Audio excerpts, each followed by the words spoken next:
संसदीय यात्रा उसका एक बार पुनः स्मरण करने के लिए और नए सदन में जाने से पहले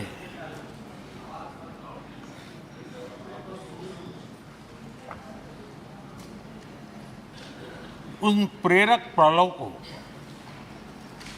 इतिहास की महत्वपूर्ण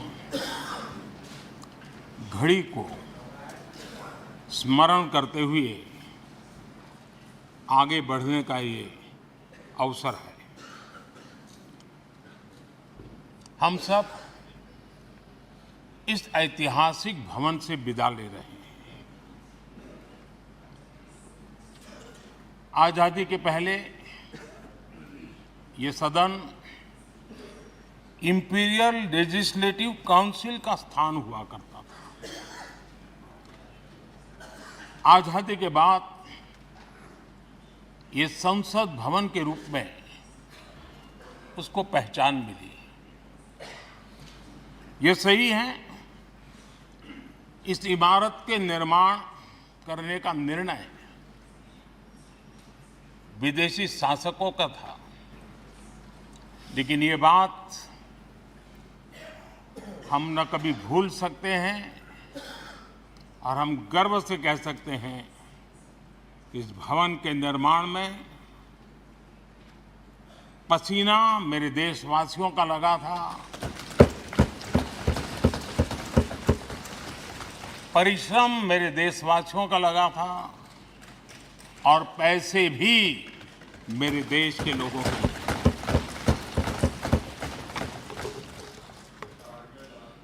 इस 75 वर्ष की हमारी यात्रा ने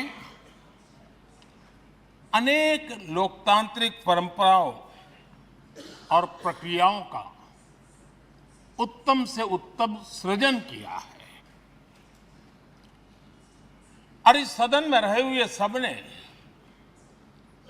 उसमें सक्रियता से योगदान भी दिया है और साक्षी भाव से उसको देखा भी है। हम भले नए भवन में जाएंगे, लेकिन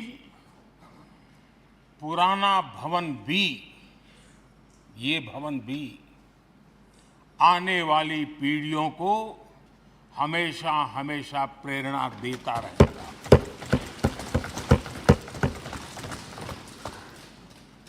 ये भारत के लोकतंत्र की स्वर्णिम यात्रा का एक महत्वपूर्ण अध्याय,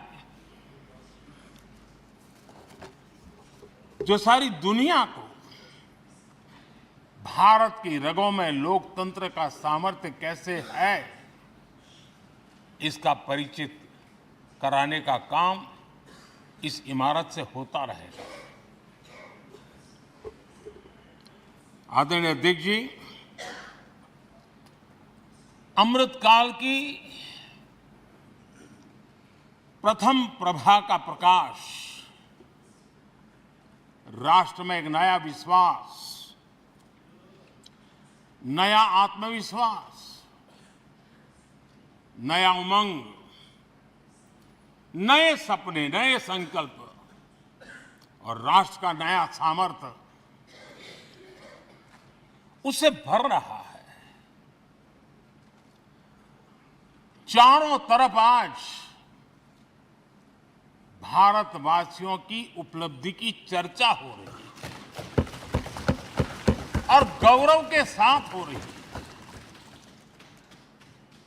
ये हमारे 75 साल के संसदीय इतिहास का एक सामूहिक प्रयास का परिणाम है, जिसके कारण विश्व में आज वो गूंज सुनाई दे रही है।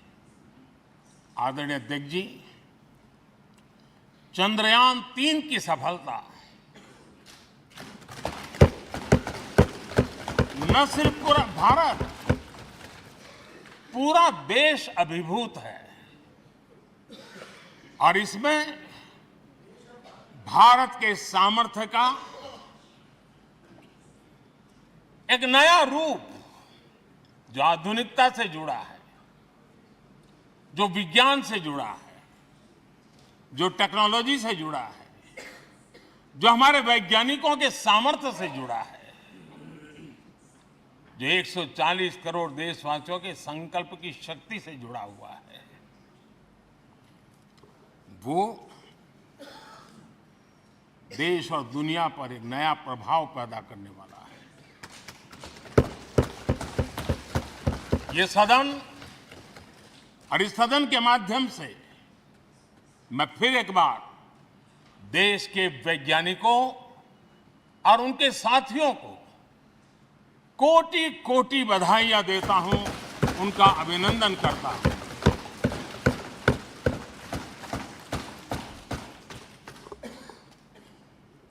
आदरणीय अध्यक्ष जी, ये सदन ने भूतकाल में जब नेम की समिट हुई थी, सर्वसम्मति से प्रस्ताव पारित करके देश के इस प्रयास को सराहा था। आज G20 की सफलता को भी आपने सर्वसम्मति से सराहा है। मैं मानता हूं देशवासियों का आपने गौरव बढ़ाया है। मैं आपका आभार व्यक्त करता हूं। G20 की सफलता 140 करोड़ देशवासियों की है। ये भारत की सफलता है, किसी व्यक्ति की सफलता नहीं है, किसी दल की सफलता नहीं है।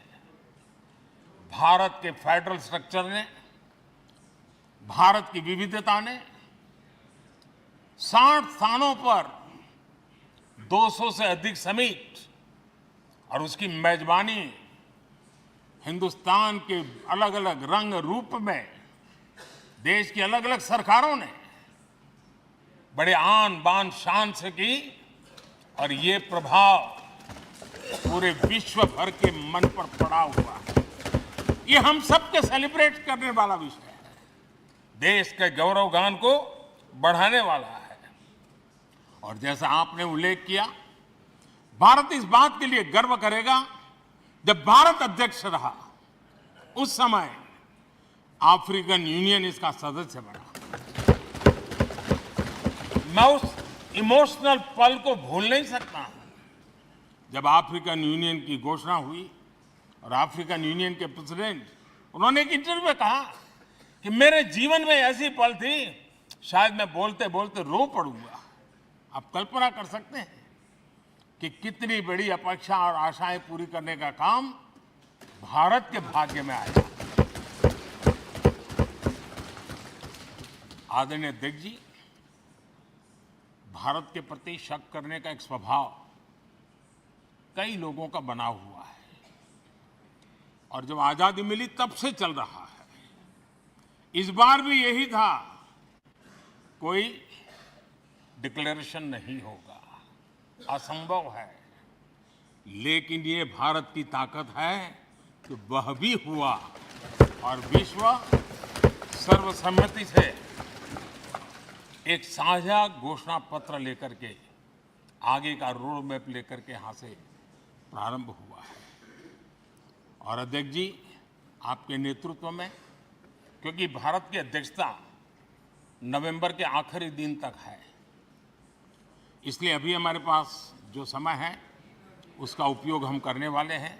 और आपकी अध्यक्षता में दुनिया भर के ये जो G20 के सदस्य हैं, P20 पार्लियामेंट के स्पीकर्स की एक समिट, जैसे आपने घोषणा की, सरकार का आपके इस प्रयासों को पूरा समर्थन रहेगा, पूरा सहयोग रहेगा।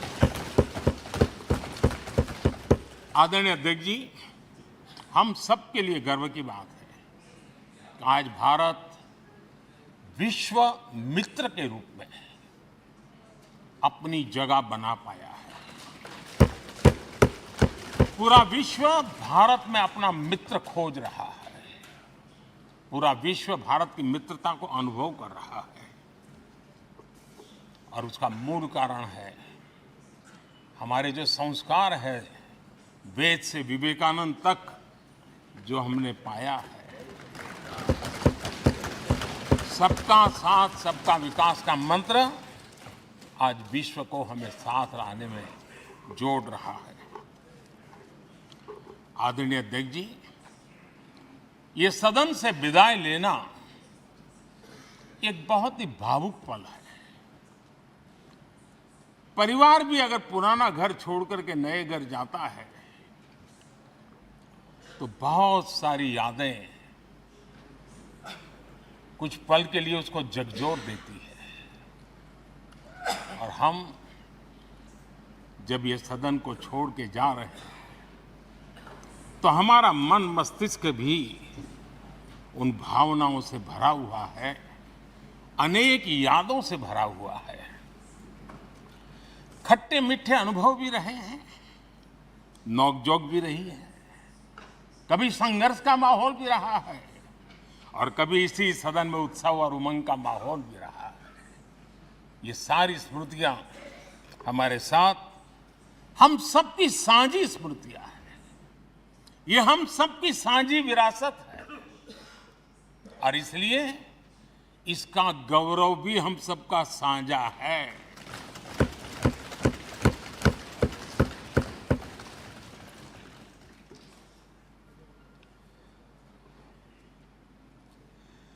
आजाद भारत के नवनिर्माण से जुड़ी हुई अनेक घटनाएं इन 75 वर्ष में यही सदन में आकार लेती हुई हमने देखी है।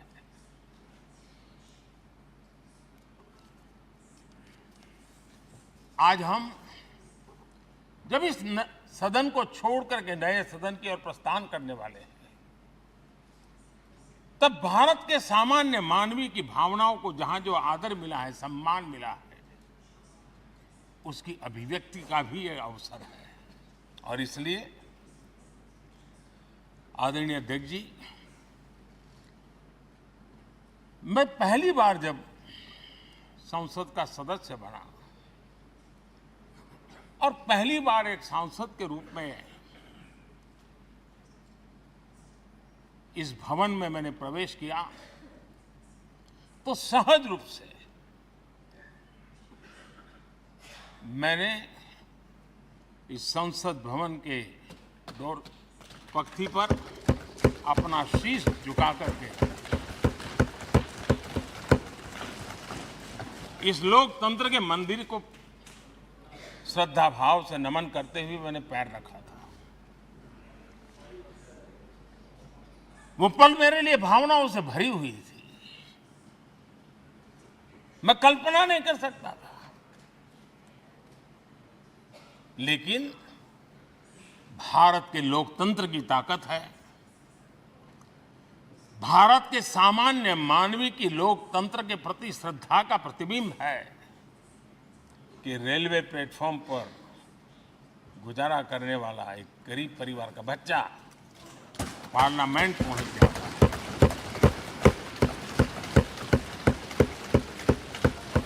मैंने कभी कल्पना तक नहीं की कि देश मुझे इतना सम्मान देगा, इतना आशीर्वाद देगा, इतना प्यार देगा। सोचा नहीं था अध्यक्ष जी।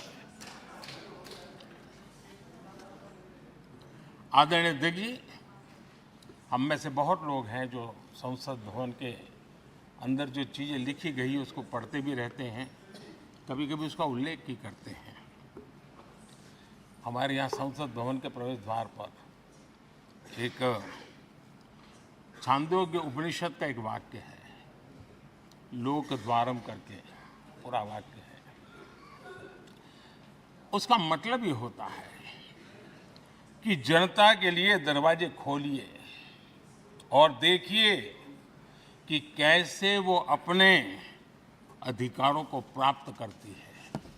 हमारे ऋषि मुनियों ने ये लिखा हुआ है, हमारे प्रवेश द्वार पर लिखा हुआ है।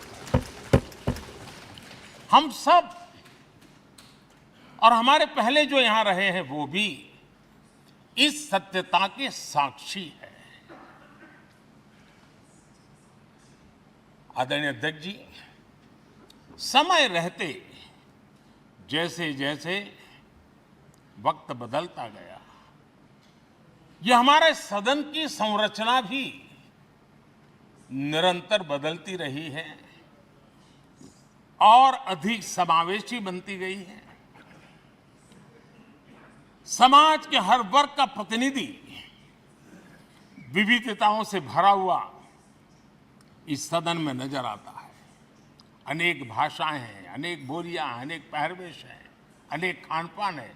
सदन के अंदर सब कुछ है और समाज के सभी तबके के लोग, चाहे वो सामाजिक रचना के हो, चाहे आर्थिक रचना के हो, चाहे गांव या शहर के हो, एक प्रकार से पूर्ण रूप से समावेशी वातावरण सदन में पूरी ताकत के साथ जन सामान्य की इच्छा आकांक्षाओं को प्रकट करता रहा है। दलित हो, पीड़ित हो, आदिवासी हो, पिछड़े हो, महिलाएं हो, हर एक का धीरे धीरे धीरे योगदान बढ़ता चला गया है। आदरणीय अध्यक्ष जी, प्रारंभ में महिलाओं की सदस्य संख्या कम थी, लेकिन धीरे धीरे माताओं बहनों ने भी इस सदन की गरिमा को बढ़ाया है।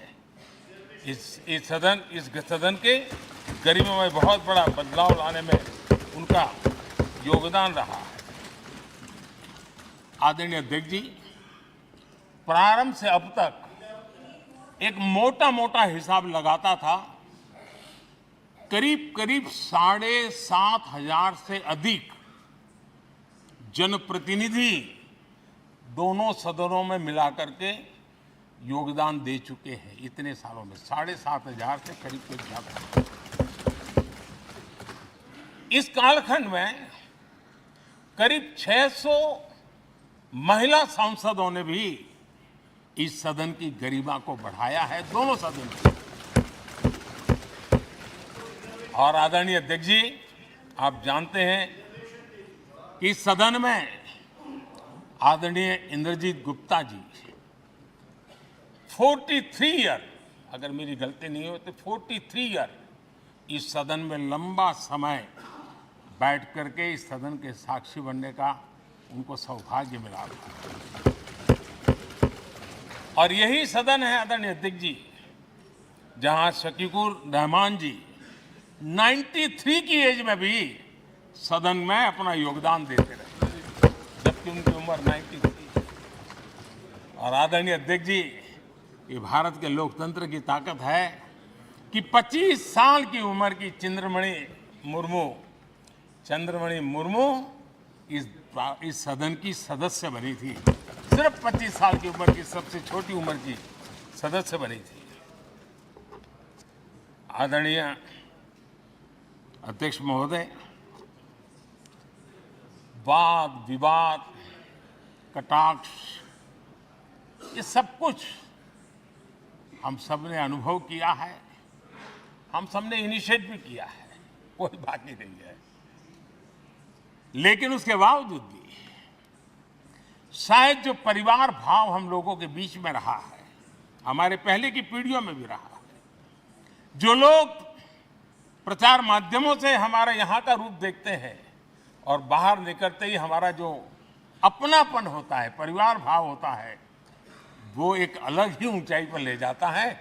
और ये भी इस सदन की ताकत है, एक परिवार भाव। और उसके साथ साथ हम कभी कड़वाहट पाल करके नहीं जाते हैं। हम उसी प्यार से सदन छोड़ने के कई वर्षों के बाद भी मिल जाए तो भी उस प्यार को कभी भूलते नहीं है, उस स्नेह भरे याद दिनों को भूलते नहीं है। वो मैं अनुभव कर सकता हूं।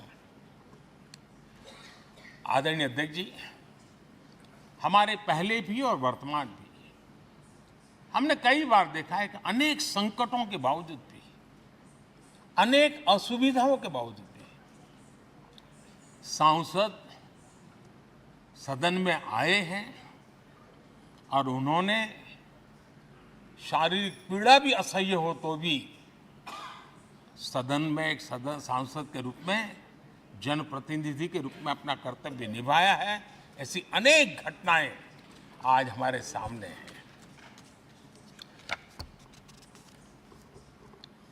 गंभीर बीमारियों के बावजूद भी, कोई व्हीलचेयर में आना पड़ा, किसी को डॉक्टरों को बाहर खड़े रख करके अंदर आना पड़ता था, लेकिन सभी सांसदों ने कभी न कभी इस प्रकार से अपनी भूमिका निभाई। कोरोना काल हमारे सामने उदाहरण है।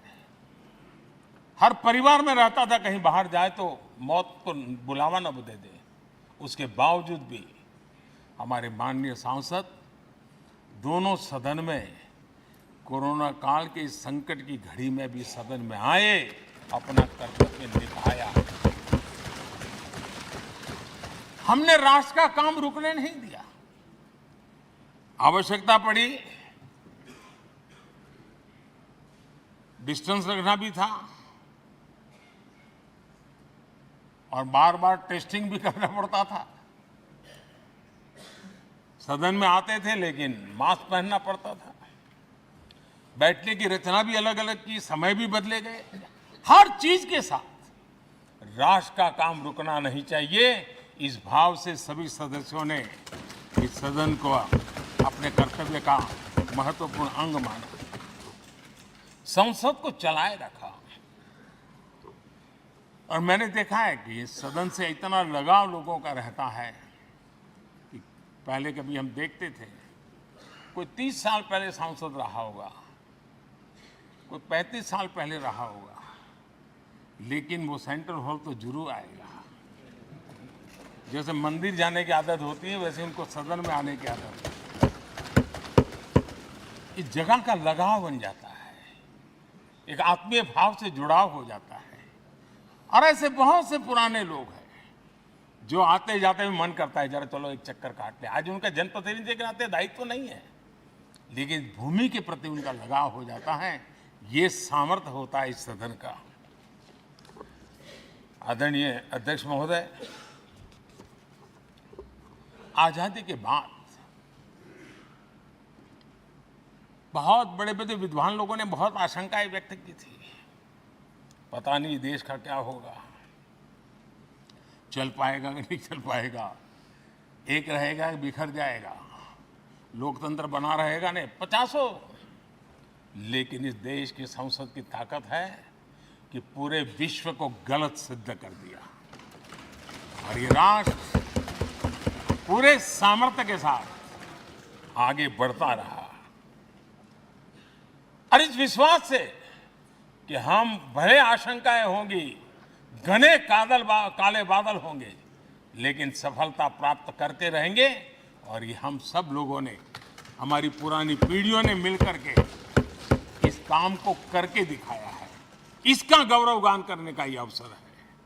आदरणीय अध्यक्ष जी, इसी भवन में 2 साल 11 महीने तक संविधान सभा की बैठकें हुई और उसने देश के लिए एक मार्गदर्शक जो आज भी हमें चलाता है, हमारे संविधान दिया। और 26 नवंबर 1949 को जो संविधान हमें मिला, वो 26 जनवरी 1950 को लागू हुआ। इन 75 वर्षों में सबसे बड़ा जो अचीवमेंट है वो ये है कि देश के सामान्य मानवी का इस संसद पर विश्वास बढ़ता ही गया है। और लोकतंत्र की सबसे बड़ी ताकत यही है कि इस महान संस्था के प्रति, इस महान इंस्टीट्यूशन के प्रति, इस व्यवस्था के प्रति उनका विश्वास अटूट रहे, विश्वास उनका बना रहे। इन 75 वर्षों में हमारी संसद ने जन भावनाओं की अभिव्यक्ति का भवन भी बना दिया। यहाँ जन भावनाओं की पुरजोश अभिव्यक्ति और हम देखते हैं राजेंद्र बाबू से लेकर डॉक्टर कलाम, रामनाथ कोविंद और अभी द्रौपदी मुर्मू जी,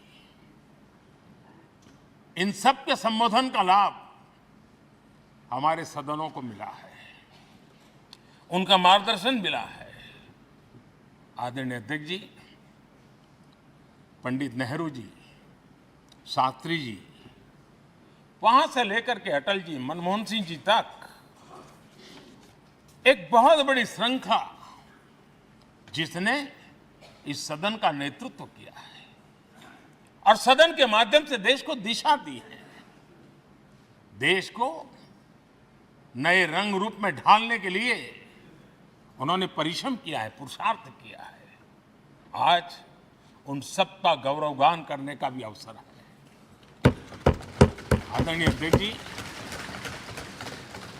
सरदार वल्लभ भाई पटेल, लोहिया जी, चंद्रशेखर जी, आडवाणी जी, न जाने अनगिनत नाम जिन्होंने हमारे इस सदन को समृद्ध करने में, चर्चाओं को समृद्ध करने के लिए, देश के सामान्य से सामान्य व्यक्ति की आवाज को ताकत देने का काम इस सदन में किया है। विश्व के भी अनेक राष्ट्राध्यक्षों ने हमारे इन सदनों को संबोधित करने का भी अवसर आए हैं और उनकी बातों में भी भारत के लोकतंत्र के प्रति आदर का भाव व्यक्त हुआ है। आदरणीय अध्यक्ष जी, उमंग उत्साह के पल के बीच भी कभी सदन की आंख से आंसू भी बहे।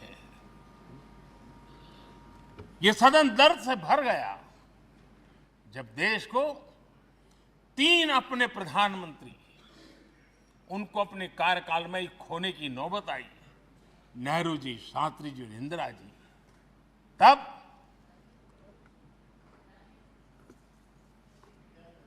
ये सदन अश्रु भीनी आंखों से उन्हें विदाई दे रहा था।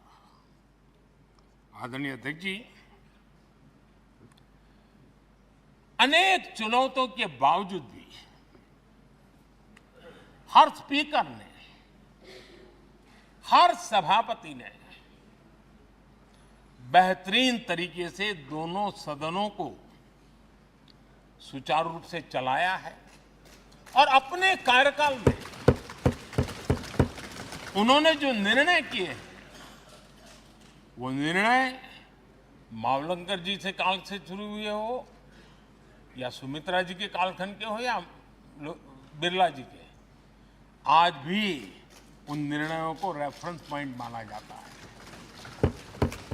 ये काम हमारे करीब 17 स्पीकर और उसमें 2 हमारी महिला स्पीकर ने भी, और मावलंकर जी से लेकर के सुमित्रा ताई तक और बिरला जी का मार्गदर्शन आज भी हमें मिल रहा है।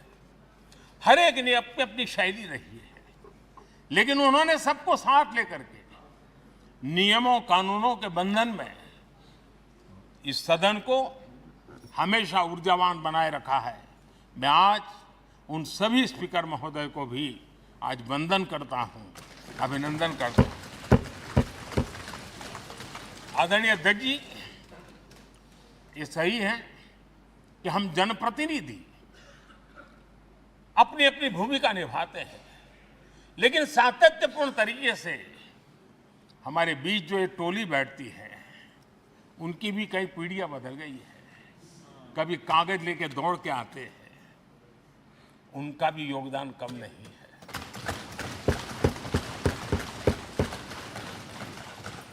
हमें कागज पत्र पहुंचाने के लिए दौड़ते हैं, सदन में कोई गलती ना हो जाए, उसके निर्णय में कोई गलत ना हो जाए, उसके लिए वो चौकन्ने रहते हैं। जो काम इनके द्वारा हुआ है उसने भी सदन के क्वालिटी ऑफ गवर्नेंस में तेजी लाने में बहुत बड़ी मदद की है। मैं उन सभी साथियों का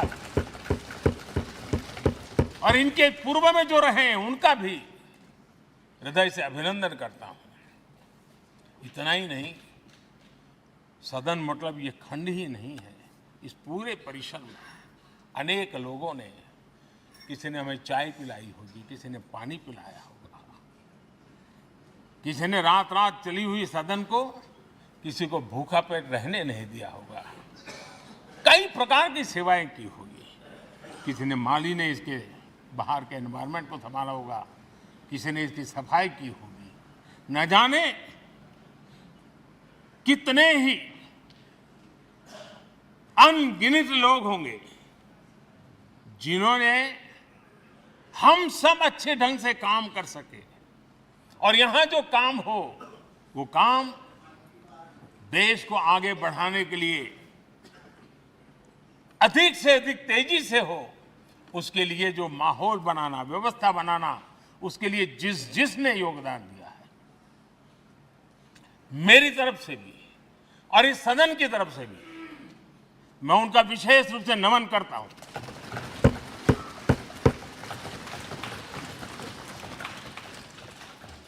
आदरणीय अध्यक्ष जी, लोकतंत्र का ये सदन, आतंकी हमला हुआ, पूरे विश्व में यह आतंकी हमला एक इमारत पर नहीं था, ये मदर ऑफ डेमोक्रेसी एक प्रकार से हमारी जीवात्मा पर यह हमला था।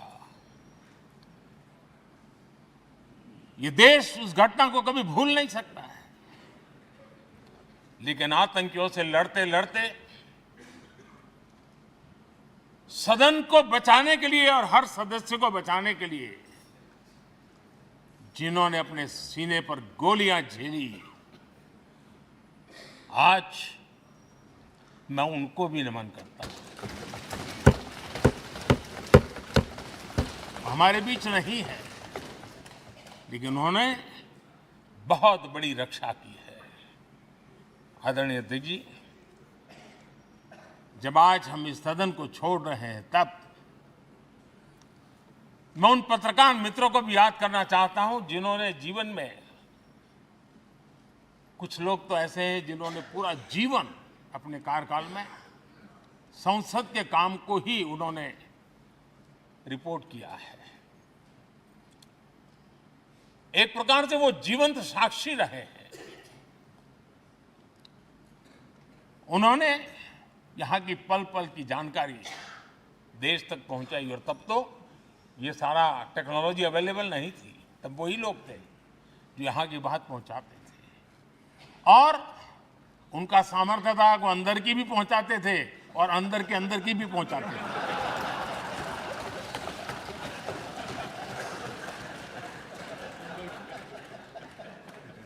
और मैंने देखा कि ऐसे पत्रकारिता जिन्होंने संसद को कवर किया, शायद उनके नाम जाने नहीं जाते होंगे, लेकिन उनके काम को कोई भूल नहीं सकता है। और खबरों को लिए नहीं, भारत की इस विकास यात्रा को संसद भवन से समझने के लिए उन्होंने अपनी शक्ति खपा दी थी। आज भी पुराने जो पत्रकार मित्र मिल जाते हैं और जिन्होंने कभी संसद को कवर किया हो, तो ऐसी अननोन चीजें बताते हैं जो उन्होंने अपनी आंखों से देखी होती है, कान से सुनी होती है, जो अचरज करने वाली होती है। यानी एक प्रकार से जैसी ताकत यहां की दीवारों की रही है, वैसा ही दर्पण उनकी कलम में रहा है, और उस कलम ने देश के अंदर संसद के प्रति, संसद सदस्यों के प्रति एक अहोभाव का भाव जगाया है। मैं आज, कई पत्रकार बंधु होंगे जो रहे नहीं होंगे, लेकिन मेरे लिए जैसा ये सदन छोड़ना भावुक पल है, मैं पक्का मानता हूं इन पत्रकार बंधुओं के लिए भी ये सदन छोड़ना उतना ही भावुक पल होगा, क्योंकि इनका लगाव हमसे भी ज्यादा रहे हैं। कुछ तो पत्रकार ऐसे होंगे जो हम लोगों की टर्म से भी समय उन्होंने काम किया होगा। आज उनके उस महत्वपूर्ण लोकतंत्र की ताकत बनने के लिए, योगदान देने के लिए भी याद करने का अवसर है। आदरणीय अध्यक्ष जी, जब हम सदन के अंदर आते हैं, हमारे यहां नाद ब्रह्म की कल्पना है। हमारे शास्त्रों में माना गया है किसी एक स्थान पर अनेक बार एक ही लय में उच्चारण होता है तो वो तपोस्थली बन जाता है, उसके एक पॉजिटिव वाइब होते हैं। नाद की एक ताकत होती है जो स्थान को सिद्धि स्थान में परिवर्तित कर देती है। मैं मानता हूं ये सदन भी उस 7-7.5 हजार जनप्रतिनिधियों के द्वारा बार बार जो शब्द गूंजे हैं, जो वाणी यहां गूंजी है, उसने इस सदन में हम बैठकर आगे चर्चा करें या ना करें, लेकिन इसकी गूंज इसे तीर्थ क्षेत्र बना देती है।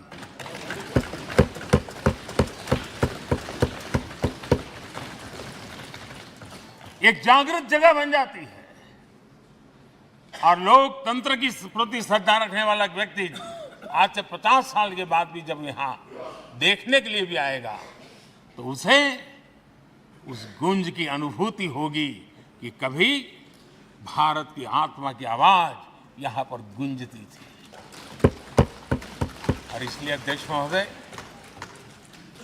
ये वो सदन है जहां कभी भगत सिंह, बटुकेश्वर दत्त, उन्होंने अपनी वीरता सामर्थ्य से अंग्रेज सल्तनत को जगा दिया था बम का धमाका कर। वो बम की गूंज भी जो देश का भला चाहते हैं उनको कभी सोने नहीं देती। आदरणीय अध्यक्ष जी, ये वो सदन है जहां पंडित जी को इसलिए भी याद किएगा, अनेक बातों के लिए याद करेगा, लेकिन हम जरूर याद करेंगे इसी सदन में पंडित नेहरू का at the stroke of midnight की गूंज हम सबको प्रेरित करती रहेगी। और इसी सदन में अटल जी ने कहा था, वो शब्द आज भी गूंज रहे हैं इस सदन में, सरकारें आएगी जाएगी, पार्टियां बनेगी बिगड़ेगी, लेकिन ये देश रहना चाहिए।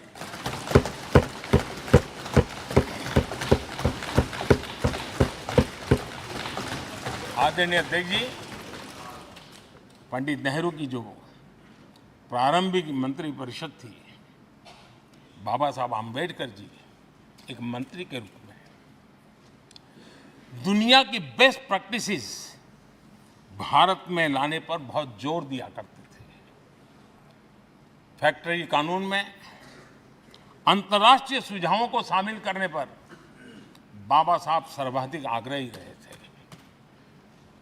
और उसका परिणाम आज देश को लाभ मिल रहा है। बाबा साहब आम्बेडकर ने देश को नेहरू जी की सरकार में वाटर पॉलिसी दी थी और उस वाटर पॉलिसी बनाने में बाबा साहब आम्बेडकर की बहुत बड़ी भूमिका रही थी।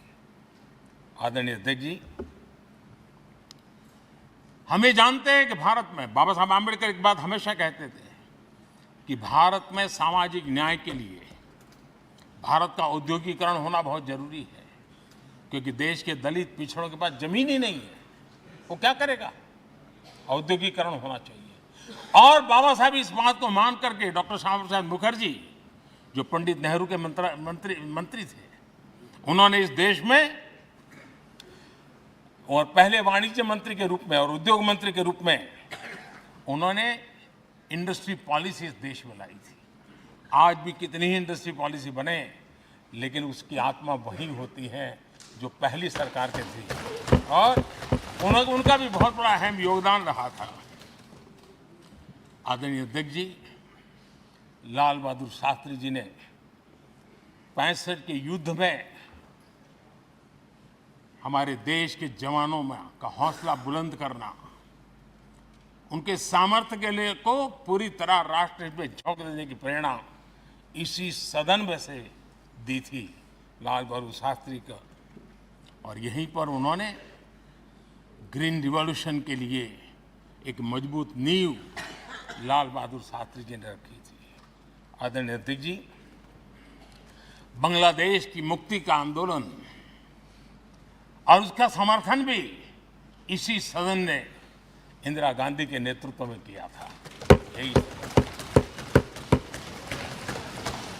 इसी सदन ने इमरजेंसी में लोकतंत्र पर होता हुआ हमला भी देखा था और इसी सदन ने भारत के लोगों की ताकत को एहसास कराते हुए मजबूत लोकतंत्र की वापसी भी इसी सदन ने देखी थी।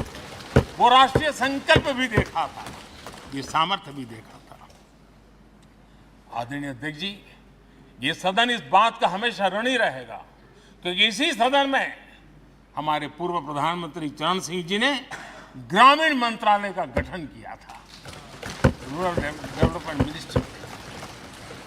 इसी सदन में मतदान की उम्र 21 से 18 करने का निर्णय हुआ था और देश की युवा पीढ़ी को इसका योगदान देने के लिए प्रेरित किया गया, उत्साहित किया गया था।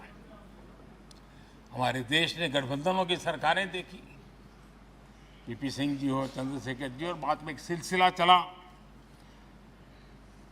लंबे अरसे से एक दिशा में देश जा रहा था, आर्थिक नीतियों के बोझ तले देश दबा हुआ था, लेकिन नरसिम्हा राव की सरकार थी जिन्होंने हिम्मत के साथ पुरानी आर्थिक नीतियों को छोड़ करके नई राह पकड़ने का फैसला किया था, जिसके आज देश को परिणाम मिल रहे हैं। अटल बिहारी वाजपेयी जी का सरकार भी हमने इसी सदन ने देखी। सर्व शिक्षा अभियान देश में आज वो महत्वपूर्ण बन गया है। आदिवासी कार्यालय मंत्रालय अटल जी ने बनाया, नॉर्थ ईस्ट का मंत्रालय अटल जी ने बनाया, न्यूक्लियर टेस्ट भारत के सामर्थ्य का परिचायक बन गया।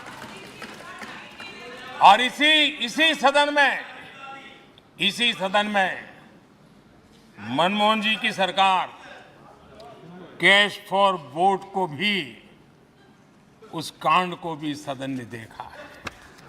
आदरणीय अध्यक्ष जी, सबका साथ सबका विकास का मंत्र, अनेक ऐतिहासिक निर्णय, दशकों से लंबित विषय, उनका स्थायी समाधान भी इसी सदन में हुआ। आर्टिकल 370, ये सदन हमेशा हमेशा गर्व के साथ कहेगा कि सदन के कारण one nation one tax, one nation one tax, GST का निर्णय भी इसी सदन ने किया। One rank one pension, OROP, ये भी इसी सदन ने देखा। गरीबों के लिए 10% आरक्षण कोई विवाद के बिना पहली बार इस देश में करने में सफल लगे। आदरणीय अध्यक्ष जी, भारत के लोकतंत्र में तमाम उतार चढ़ाव हमने देखे हैं और ये सदन लोकतंत्र की ताकत है, लोकतंत्र की ताकत की साक्षी है, जन विश्वास का एक केंद्र बिंदु रहा है। इस सदन की विशेषता देखिए और दुनिया के लोगों का आज भी आश्चर्य होता है। यह सदन है जिसमें कभी 4 सांसद वाली पार्टी सत्ता में होती थी और 100 सदस्य वाली पार्टी विपक्ष में बैठती थी। ये भी सामर्थ्य इस सदन के लोकतंत्र की ताकत का परिचय कराता है। और यही सदन है जिसमें एक वोट से अटल जी की सरकार गई थी और लोकतंत्र की गरिमा को बढ़ाया था। ये भी इसी सदन में हुआ। आज अनेक छोटी छोटी रीजनल पार्टियों का प्रतिनिधित्व हमारे देश की विविधता को, हमारे देश के एस्पिरेशंस का एक प्रकार से वो आकर्षक केंद्र बिंदु बना है। आदरणीय अध्यक्ष जी, इस देश में 2 प्रधानमंत्री ऐसे रहे, मोरारजी भाई, वीपी सिंह। एक प्रकार से कांग्रेस में जीवन खपाया था, लेकिन एंटी कांग्रेस गवर्नमेंट का नेतृत्व कर रहे थे। ये भी इसकी विशेषता थी।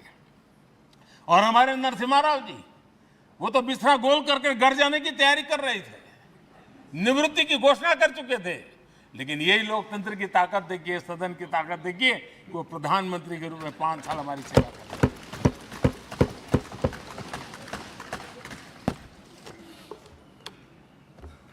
आदरणीय अध्यक्ष जी, सबकी सहमति से कठिन कार्य होते हुए हमने देखे हैं। 2000 की साल थी, अटल जी की सरकार थी। इसी सदन ने 3 राज्यों का गठन सर्व स्वीकृति से किया और बड़े उमंग उत्साह से किया। जब छत्तीसगढ़ की रचना हुई तो उत्सव छत्तीसगढ़ ने भी मनाया, उत्सव मध्य प्रदेश ने भी मनाया। जब उत्तराखंड की रचना हुई तो उत्सव उत्तराखंड ने भी मनाया, उत्सव उत्तर प्रदेश ने भी मनाया। जब झारखंड की रचना हुई तो उत्सव झारखंड ने भी मनाया, उत्सव बिहार ने भी बताया। ये हमारे सदन का सामर्थ्य, सब सहमति का वातावरण बना करके। लेकिन कुछ कड़वी यादें वो भी हैं कि तेलंगाना के हक को दबोचने के लिए भारी प्रयास हुए, खून की नदियां भी बही और बनने के बाद न तेलंगाना उत्सव मना पाया, न आंध्र उत्सव मना पाया। एक कटुता के बीज बो दिए गए। अच्छा होता उसी उमंग और उत्साह के साथ हम तेलंगाना का निर्माण करते तो एक नई ऊंचाई पर आज तेलंगाना पहुंच चुका होता। आदरणीय अध्यक्ष जी, संविधान सभा ने, आदरणीय अध्यक्ष जी, इस सदन की परंपरा रही है। संविधान सभा ने उस समय अपना दैनिक भत्ता 45 रुपये से कम करके 40 कर दिया था। उनको लगा हमें इसको कम करना चाहिए। आदरणीय अध्यक्ष जी, यही सदन है कैंटीन में मिलने वाली सब्सिडी, जो बहुत कम पैसे में खाना मिलता था, इसी सदस्यों ने उस सब्सिडी को भी खत्म कर दिया और पूरा पैसा देकर के अब कैंटीन में खाते हैं। आदरणीय अध्यक्ष जी, कोरोना काल में जब जरूरत पड़ी तो यही सांसद जिन्होंने एमपी लेड फंड को छोड़ दिया और देश को इस संकट की घड़ी में मदद करने के लिए आगे आए। इतना ही नहीं, कोरोना काल में इसी सदन के सांसदों ने अपने तनख्वाह में 30% कटौती की और उन्होंने देश के सामने आए हुए संकट में अपनी बहुत बड़ी जिम्मेवारी निभाई। आदरणीय अध्यक्ष जी, हम गर्व से कह सकते हैं, ये सदन में बैठे हुए लोग भी कह सकते हैं, हमारे पूर्वज जो सदन में बैठे थे वो भी कह सकते हैं कि हम ही लोग हैं जिन्होंने हम पर डिसिप्लिन लाने के लिए हमारे यहाँ जनप्रतिनिधित्व कानून में समय समय पर कठोरता बरती। नियम हमने ही लादे, हमने ही तय किया कि नहीं, जनप्रतिनिधि के जीवन में ये नहीं हो सकता। मैं मानता हूं ये जीवंत लोकतंत्र का बहुत बड़ा उदाहरण है और ये सदन ने दिया है, यही माननीय सांसदों ने दिया है और हमारी पुरानी पीढ़ी के सांसदों ने दिया है। और मैं मानता हूं कि कभी कभी उन चीजों को भी याद करना चाहिए। आदरणीय अध्यक्ष जी, हम जो वर्तमान सांसद हैं उनके लिए तो ये विशेष सौभाग्य का अवसर है। सौभाग्य का अवसर इसलिए है कि हमें इतिहास और भविष्य दोनों की कड़ी बनने का अवसर मिला है।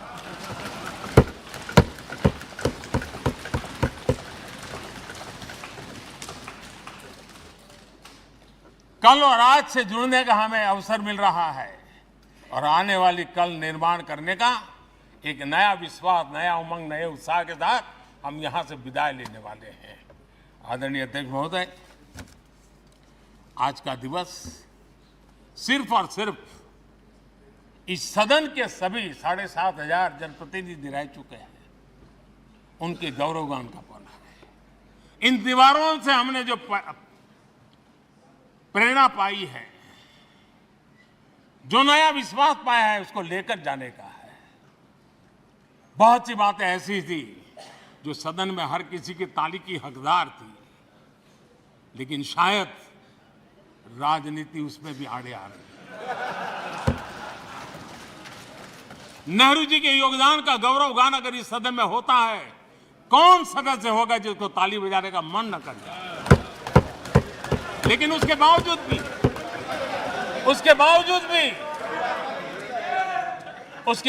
भी देश के लोकतंत्र के लिए बहुत जरूरी है हम सब ने अपने यहां सोच लें। आदरणीय अध्यक्ष जी, मुझे पूरा विश्वास है कि आपके मार्गदर्शन में और इस अनुभवी माननीय सांसदों के सामर्थ्य से हम नई संसद में जब जाएंगे तो नए विश्वास के साथ जाएंगे। मैं फिर एक बार आज पूरा दिवस आपने इन पुरानी स्मृतियों को ताज़ा करने के लिए दिया, एक अच्छे वातावरण में सबको याद करने का मौका दिया। इसके लिए मैं आप सबका आपका हृदय से आभार व्यक्त करता हूं और मैं सभी सदस्यों से आग्रह करूंगा कि अपने जीवन की ऐसी मधुर यादों को यहाँ हम जरूर व्यक्त करें ताकि देश तक पहुँचे कि सचमुच में ये हमारा सदन, ये हमारे जनप्रतिनिधियों की गतिविधि सच्चे अर्थ में देश को समर्पित है, इसका भाव लोगों के तक पहुँचे। इसी एक अपेक्षा के साथ मैं फिर एक बार इस धरती को प्रणाम करता हूँ, इस सदन को प्रणाम करता हूँ।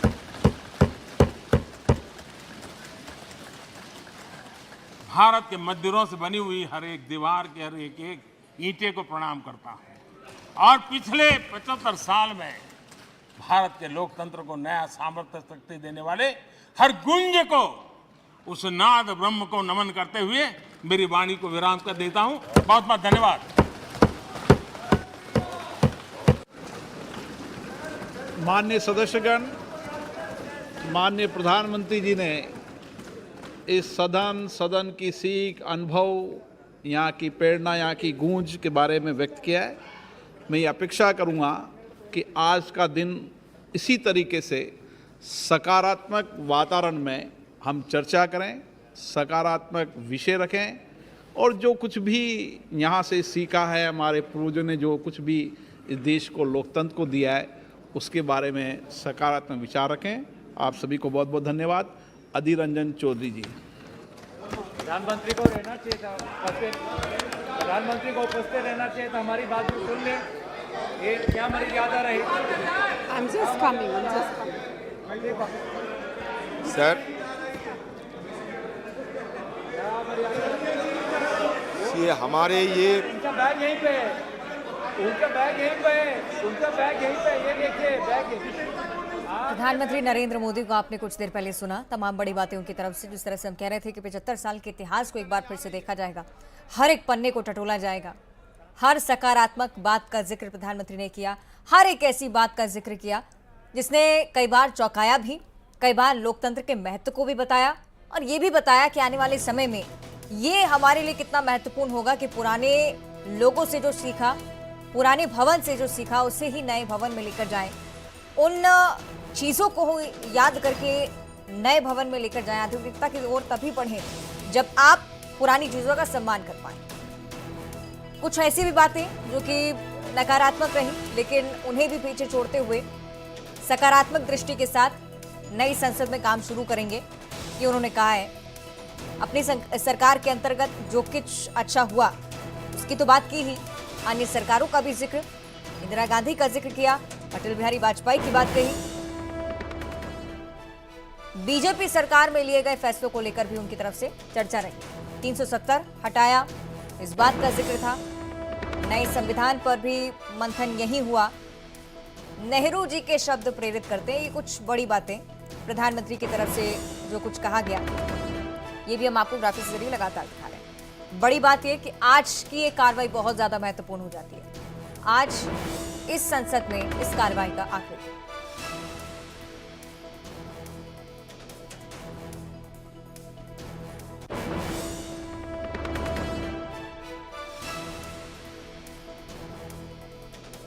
देश की 75 वर्षों की संसदीय यात्रा, उसका एक बार पुनः स्मरण करने के लिए और नए सदन में जाने से पहले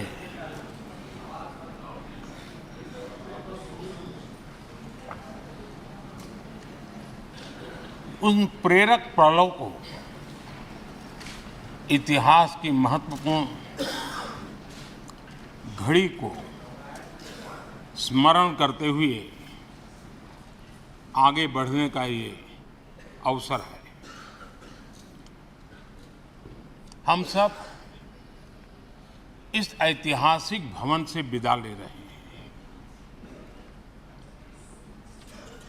आजादी के पहले ये सदन इंपीरियल लेजिस्लेटिव काउंसिल का स्थान हुआ करता था।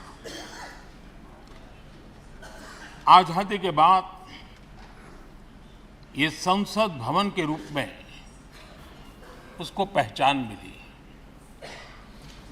ये सही है, इस इमारत के निर्माण करने का निर्णय विदेशी शासकों का था, लेकिन ये बात हम न कभी भूल सकते हैं और हम गर्व से कह सकते हैं कि इस भवन के निर्माण में पसीना मेरे देशवासियों का लगा था। प्रधानमंत्री का जिक्र किस ओर था, ये हम आपको लगातार दिखा रहे हैं। कुछ ऐसी चीजें भी जो उपलब्धियां भारत के नाम बीते दिनों में आई। चंद्रयान का जिक्र था, 370 की बात कही, कुछ ऐसी भी बातें जिसमें विपक्ष का भी जिक्र रहा। माननीय अध्यक्ष जी, देश की 75 वर्षों की संसदीय यात्रा, उसका एक बार पुनः स्मरण करने के लिए और नए सदन में जाने से पहले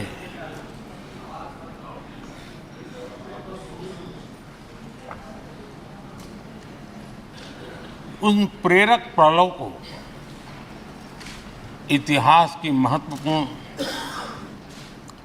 घड़ी को स्मरण करते हुए आगे बढ़ने का ये अवसर है। मन आज भावनाओं से भरा हुआ है, ये भी प्रधानमंत्री की तरफ से कहा गया, क्योंकि आज संसद में आखिरी दिन है इस विशेष सत्र का। हालांकि 5 दिनों तक ये सत्र चलना है। कल से नई संसद में कार्यवाही होगी, लेकिन बहुत जरूरी है कि पुराने सत्र में हुए कार्य को भूले ना, ये उन्होंने कहा है।